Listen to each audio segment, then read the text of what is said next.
Hey guys, good morning. Today we'll be talking about the latest characters for the RGB's Ivana. So she's about to end in her rotation as the new Ludwig is coming into town. But before she goes away, let's look at what she does and what she contributes to.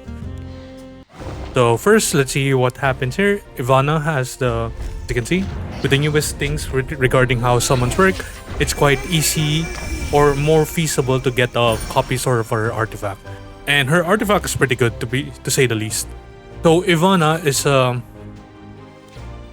soulweaver and a fire character, and her main use case would probably be simply, if you're going to look at it at face value, it would probably be in the means of providing immortality counters. So the recent characters that have been quite an issue regarding because of immortality would probably be units such as Lady of the Scales, Celine, and all the likes. So she'd be a good alternative compared to Veronica. So for Ivana, her imprints, her release imprint, which is her steam imprint, is attack, which is okay, and her self imprint, which is concentration, is effect resistance.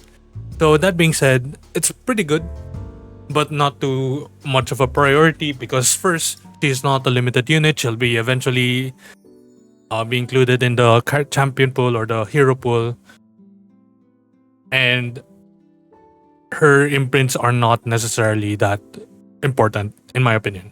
So let's learn down through her skills. Holy Light, skill 1. Attacks the enemy with Holy Light and recovers health of all allies proportional to the target's max HP.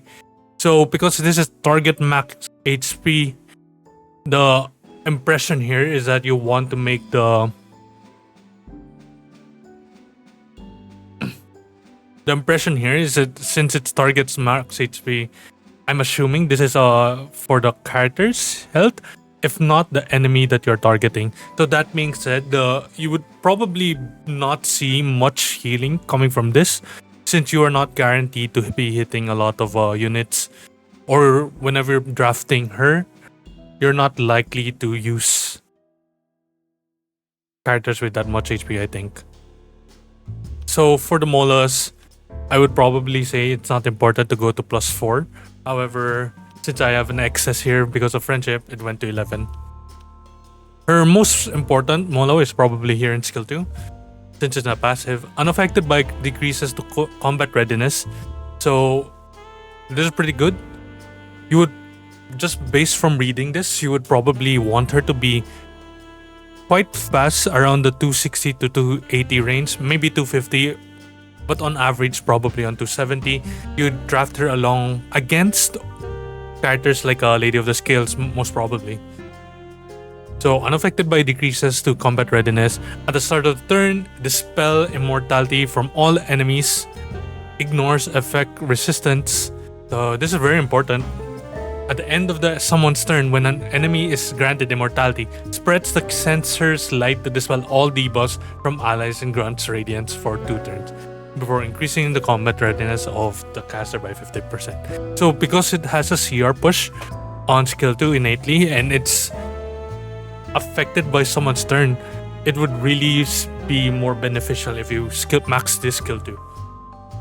And granting like a damage reduction through a skill 2 quite easily through like radiance for 2 turns, and it being 2 turns as well, makes it her damage mitigation quite high.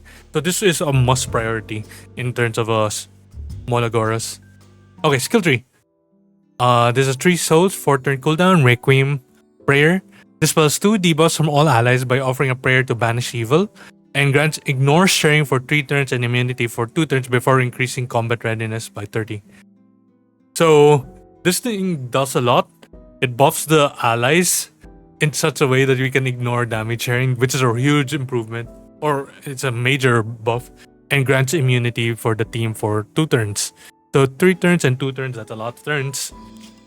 So just on the face value alone, that Ivana is probably really useful against characters with either heavily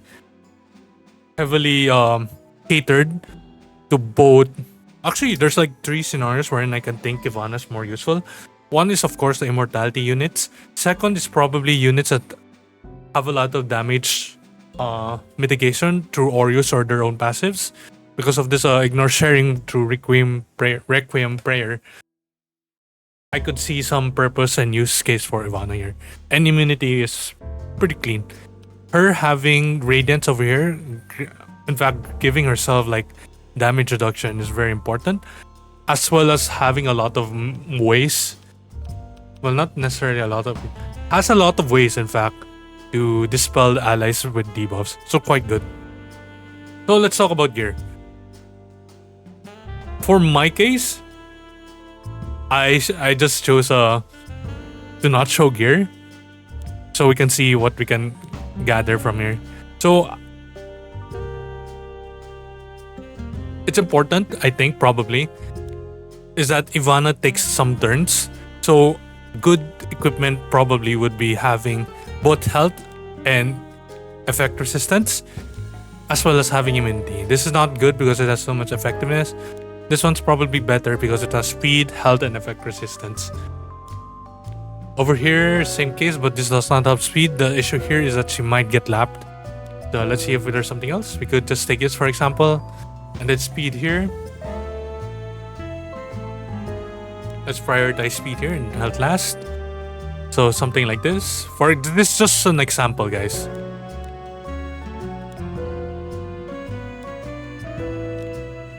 $290. I have a lot of effectiveness here. This is unfortunate.